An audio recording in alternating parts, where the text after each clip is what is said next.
EWS certificate क्या है, जो आपका कास्ट सर्टिफिकेट है वो कब का होना चाहिए, पूरी जानकारी। अगर आप SC, ST, OBC, PWD candidate या एक्स सर्विसमैन है, आपकी 23-24 की इनकम का प्रूफ होना चाहिए। अगर आप चाहते हैं आपको कोई प्रॉब्लम ना है आपके डीवी के टाइम पर, आपका डीवी एकदम स्मूथ हो जाए, एक बार में सिलेक्शन कैसे पाए, हमने सारे दस्तावेज यहाँ बता दिए हैं हमने आप। नमस्कार बच्चों, बहुत बहुत स्वागत है आपका एसएससी लैब पर। मेरा नाम है अमन श्रीवास्तव और आप बच्चे बहुत परेशान हैं एक चीज को लेकर के कि सर ये जो फॉर्म की कहानी है, फॉर्म के जो आपके डाउट्स आ रहे हैं उसको लेकर के आप बहुत परेशान हैं। फॉर्म कब का होना चाहिए, जो आपका कास्ट सर्टिफिकेट है वो कब का होना चाहिए, क्या होना चाहिए, ये सब हम आपको जानकारी देते हैं।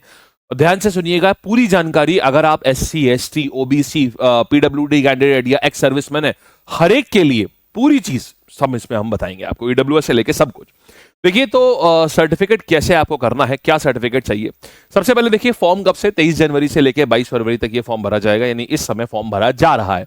फॉर्म भरने को लेकर के हमने ऑलरेडी एक वीडियो किया हुआ है, आप उसको देख लीजिएगा। इस चैनल पे सब कुछ है, सारी ग्रुप डी की वीडियोस हैं। इसीलिए एक चीज और कहूंगा, चैनल को वीडियो आगे बढ़े इसके पहले ही सब्सक्राइब कर लेना, क्योंकि यहां पर हमने बहुत ही तगड़े तगड़े वीडियोस लिए हैं।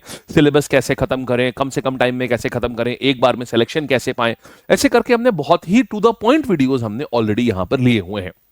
अब देखो, अब कहानी क्या आती है। सबसे पहले देखो ईडब्ल्यूएस सर्टिफिकेट की हम बात कर लेते हैं। ईडब्ल्यूएस सर्टिफिकेट क्या है।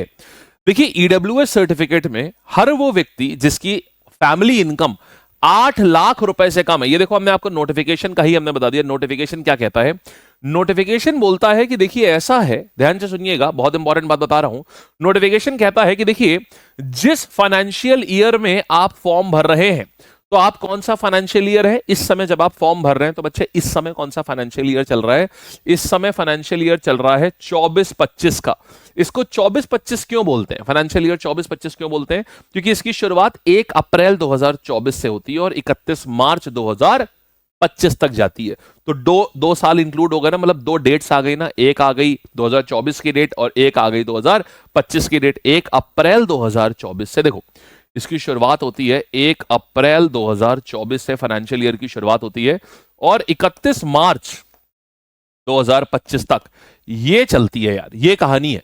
अब देखिएगा अब क्या है, तो हमें फाइनेंशियल ईयर 24-25 में हम एग्जाम दे रहे हैं, तो इसके पीछे वाला जो फाइनेंशियल ईयर है इस साल का बना होना चाहिए। इसका मतलब क्या है, इस साल की इनकम का प्रूफ होना चाहिए। इसका मतलब क्या हुआ, ध्यान से सुनना, आपकी 23-24 की इनकम का प्रूफ होना चाहिए। तो इसका अर्थ यह होता है कि ध्यान से सुनो, जो आपकी 2023 से लेकर के 2024 वाला, माने जो फाइनेंशियल ईयर आपका 31 मार्च 2024 को खत्म हुआ है, यहां की आपका आय का प्रमाण पत्र चाहिए होता है।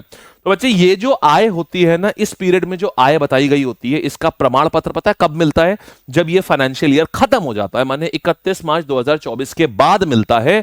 इस पूरे साल की आपकी आय कितनी थी उसका प्रमाण पत्र तब मिलता है जब ये फाइनेंशियल ईयर खत्म हो जाता है। और कमीशन ने साफ कहा है कि हमको इस फाइनेंशियल ईयर का आय प्रमाण पत्र चाहिए होगा। तो इसीलिए क्या है, जब ये साल खत्म हो जाएगा, माने 31 मार्च 2024 को ये साल खत्म हुआ, तो अब आप ईडब्ल्यूएस सर्टिफिकेट बनवाओगे, माने आपका ईडब्ल्यूएस सर्टिफिकेट 1 अप्रैल 2024 से लेकर के 22 फरवरी जो पेपर की क्लोजिंग डेट है, यहां के बीच का बना हुआ होना चाहिए। ठीक है, क्योंकि हमेशा वो विगत वर्ष का मांगता है, ये ध्यान रखना, लिखा रहता है कि विगत वर्ष का आप अपना इनकम सर्टिफिकेट दीजिए। समझ गए आप, ये कहानी आ गई। तो आसान भाषा में क्या, 1 अप्रैल 2024 से लेकर 22 फरवरी 2025 के बीच का बना होना चाहिए। फिर देखो एससी, एसटी और ओबीसी की बात करते हैं। देखिए नोटिफिकेशन क्या बोलता है, अब इसमें भी क्या है, देखिए ओबीसी में समस्या है, एससी एससी में तो नहीं। ओबीसी में क्या है, क्रीमी लेयर और नॉन क्रीमी लेयर की कहानी होती है। तो क्रीमी लेयर किससे डिटरमाइन करी जाती है, आपकी इनकम से। तो अगेन फिर वही कहानी है, इनकम का स्रोत विगत वर्ष का चाहिए होता है, माने 23-24 फाइनेंशियल ईयर का। तो उस फाइनेंशियल ईयर का आपको प्रूफ कब मिलेगा, आपका 31 मार्च 2024 के बाद आपको उसका प्रूफ मिलेगा। तो ओबीसी सर्टिफिकेट जो है वो भी आपका क्या है, ओबीसी के लिए भी आपको क्या करना है, क्योंकि क्रीमी और नॉन क्रीमी की चीज होती है, तो ओबीसी भी आपको, देखो ओबीसी भी आपको, ईडब्ल्यूएस और ओबीसी आपको दोनों ही आपको इस डेट के चाहिए होंगे, ईडब्ल्यूएस सर्टिफिकेट और ओबीसी सर्टिफिकेट, क्योंकि ओबीसी में भी कहानी वही आ जाती है, क्रीमी और नॉन क्रीमी की कहानी आ जाती है। इसलिए माने क्रीमी लेयर में क्या होता है, उसमें आय प्रमाण पत्र लगता है, तो आय प्रमाण पत्र कमीशन कहता है हमको यहीं का चाहिए, तो यहां का चाहिए, तो यहां का तो इसके ठीक बाद बनता है, माने इस डेट में बनता है, तो इसलिए आपको ईडब्ल्यूएस सर्टिफिकेट और ओबीसी सर्टिफिकेट ये इसी डेट का होना चाहिए। ये बात समझ गए। अब बात आती है बच्चे SC ST की। देखिए SC ST के सर्टिफिकेट में ऐसा कुछ नहीं होता, क्योंकि ऐसा नहीं होता कि अगर एक बार SC ST हैं तो मान लीजिए कुछ सालों बाद SC ST नहीं रहेंगे, ऐसा तो होता नहीं है। तो इसीलिए क्या है, आप SC ST सर्टिफिकेट अगर एक बार बना हुआ है तो आप उसको लगा सकते हो। हाँ, और इसीलिए इसके बारे में कुछ अलग से मेंशन भी नहीं किया गया है। देखिए नोटिफिकेशन में भी ऐसा कहीं नहीं लिखा हुआ है कि आपको बस एक चीज इसमें इंश्योर करनी है कि आप क्रीमी लेयर में ना आए, ओबीसी के लिए लिखा हुआ है। तो वो हमने आपको तरीका बता दिया। उसका तरीका क्या है, 1 अप्रैल 2024 से लेकर के आप 31 मार्च कह रहा हूं, आप 22 फरवरी 2025 के बीच का बनवा लीजिए ओबीसी के लिए। एससी के लिए कोई फर्क नहीं है, ठीक है, सिंपल सी बात है, एससी के लिए कोई फर्क नहीं है। अब आप कहेंगे सर अगर कुछ पुराना हम ओबीसी अगर हम लेकर के आते हैं तो क्या चल जाएगा? चल जाएगा दोस्त, क्यों? इसके लिए भी दिया हुआ है। आप कहें सर हमारा नया वाला ओबीसी सर्टिफिकेट नहीं है, इस साल का नहीं है, 2 साल पहले का बना हुआ है, बिल्कुल चल जाएगा। क्यों चल जाएगा? एग्जामिनर ने यहां ये बोला हुआ है कि आप बस खाली एक सेल्फ डिक्लेरेशन दे दीजिएगा कि मैं क्रीमी लेयर को बिलोंग नहीं करता हूं। तो इस केस में क्या होगा, आपको आगे चल के जब आपका डीवी होगा ना, वहां पर आपको आय प्रमाण पत्र दिखाना पड़ेगा, ठीक है। तो आपके पास अगर नहीं है ओबीसी वाला, थोड़ा पुराना भी है, मान लो 2023 में बनवाया हुआ था आपने, तो भी चल जाएगा। बस आपको ये खुद से लिख के देना पड़ेगा मैं क्रीमी लेयर ओबीसी में नहीं बिलोंग करता हूं, आपको लिख के देना पड़ेगा। और डीवी के टाइम पे आपको सर्टिफिकेट दिखाना पड़ेगा, अपना आय प्रमाण पत्र, ठीक है। तो एससी एसटी ओबीसी के लिए तो एकदम चिल है, कभी कभी सर्टिफिकेट बना हुआ हो आप आराम से दिखा सकते हो उसको, ठीक है। फिर बात करते हैं पीडब्ल्यूडी का क्या है। फिजिकली डिसेबल्ड जितने भी बच्चे हैं उनको, या पर्सन विद डिसेबिलिटी जितने भी बच्चे हैं उनके लिए क्या बोला गया है, उनके लिए कह रहे हैं कि 40% से कम डिसेबिलिटी आपकी मान्य नहीं होगी। अगर 40% से ज्यादा डिसेबिलिटी है और वो सर्टिफिकेट आपका कभी कभी बना हुआ है 40% डिसेबिलिटी का, तो आप आराम से उसको आप यहां लगा सकते हैं, पीडब्ल्यूडी का कोटा आप ले सकते हैं, ठीक है। तो 40% से अधिक डिसेबिलिटी वाले जो हैं वो इसका लाभ उठा सकते हैं। बच्चे परेशान मत होना, ये पूरी चीज जो है ये हम अपने टेलीग्राम पे भी डाल देंगे, इसलिए टेंशन ना लेना। ये हमारा टेलीग्राम चैनल अमन एसआरवी है, देखो ये हमारा टेलीग्राम चैनल है अमन एसआरवी, ये हमारा टेलीग्राम चैनल है। हम पूरी ये पीपीटी डाल देंगे अपने टेलीग्राम पे, आप उसको वहां से ले सकते हो। और ये वीडियो लाइक कर लेना, चैनल सब्सक्राइब कर लेना, बहुत जरूरी है, क्योंकि मैं आपको बता दूं बहुत ही तगड़े तगड़े वीडियोस, एक एक सब्जेक्ट की स्ट्रैटेजी अगर फॉलो कर लेना तो 100% आप पहली बार में आप सिलेक्शन आपको मिल जाएगा। बस आप शब्दशः उसको फॉलो कर लीजिए। वो सारे वीडियो भी हम यहां ऑलरेडी डाल चुके हैं, हमने यूट्यूब पे डाल दिए हैं, ठीक है। फ्री क्लासेस चलती हैं, बेहतरीन चलती हैं, शाम 5 बजे से रोजाना डेली 10 से 15 हजार बच्चे उन क्लासेस को देखते हैं रोजाना। तो अब आप समझ लीजिए क्या बेहतरीन चीजें चलती हैं ये इसी चैनल के ऊपर, तो इसीलिए कह रहा हूं सब्सक्राइब जरूर कर लेना।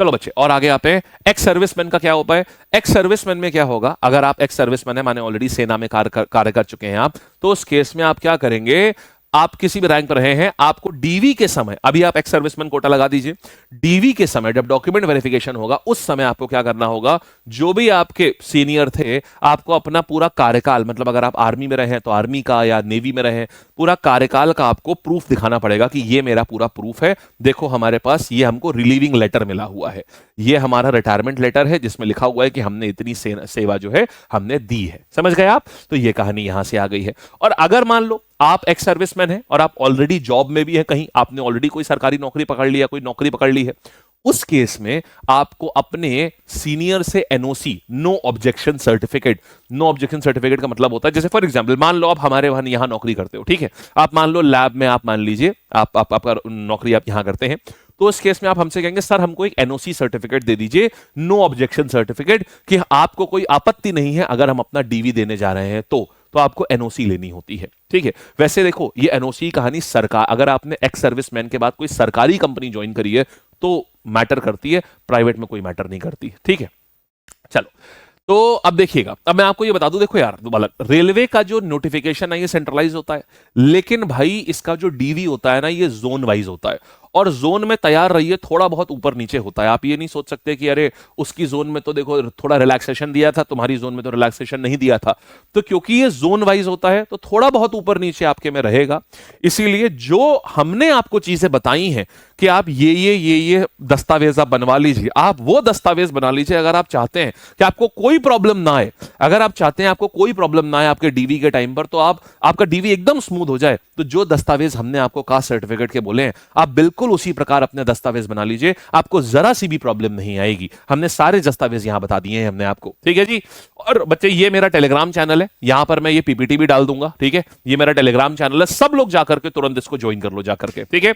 और जो भी बच्चा जीरो लेवल से तैयारी करना चाहता है ना हमारे साथ में, जीरो लेवल से बिल्कुल बेसिक से एकदम बिगिनर जो है, वो चाहता है एक बार में पेपर निकालना, वो चाहता है सर ऐसा स्टडी मटेरियल मिल जाए, ऐसा कोर्स हमें बता दीजिए जिससे कि हम सिर्फ वो पढ़ें और मेरा एक बार में सिलेक्शन हो जाए, तो पूरे हेविली एक्सपर्ट्स ने, हमने सारे एक्सपर्ट टीचर्स ने मिल करके इस कोर्स को डिजाइन किया हुआ है। ये है आपका लैब एक्सप्रेस बैच। ये लैब एक्सप्रेस बैच बेटे 1299 का है, जिसमें सारे सब्जेक्ट इंक्लूड है, सारे के सारे सब्जेक्ट, ठीक है। और सारे सब्जेक्ट के नोट्स, कल लगभग 300 से भी ज्यादा लाइव क्लासेस, उन सब की रिकॉर्डेड, लाइव क्लास छूट गई तो रिकॉर्डेड। और बेस्ट पार्ट जानते हैं क्या है? अगले 4 दिन के लिए ये जो 1299 का कोर्स है ना, ये 1299 का ना होकर के सिर्फ अगले 4 दिन के लिए 499 का है। कोड क्या है? नोट कर लो, LAB लैब ये कोड है। सिर्फ 499 में सारे सब्जेक्ट होंगे इसमें, ठीक है। ये टीचर्स आपको पढ़ाएंगे यहां पर, तो ये लैब है इसका कोड, LAB लैब है इसका कोड, ठीक है। चलिए, तो मुझे उम्मीद है आप सब बढ़िया से समझ गए होंगे, कोई डाउट नहीं आया होगा, सब अच्छे से समझ गए होंगे। अब चलते हैं, बाय करते हैं। और फिर भी बच्चे कोई भी डाउट आपका बच गया है ना, कोई भी डाउट आपका बच गया है तो नीचे कमेंट सेक्शन में हमको बताओ।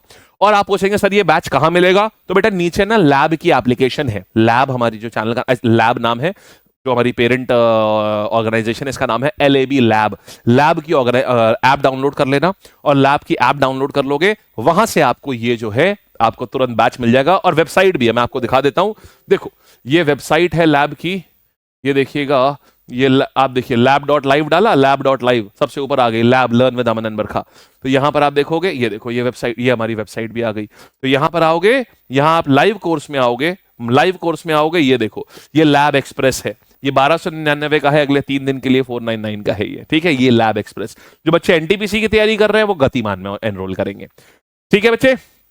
चलिए, ऑल द बेस्ट, मस्त रहिए, जबरदस्त रहिए, और ऐसे ही हंसते खेलते कूदते रहिए, ठीक है जी। चलिए, ऑल द बेस्ट।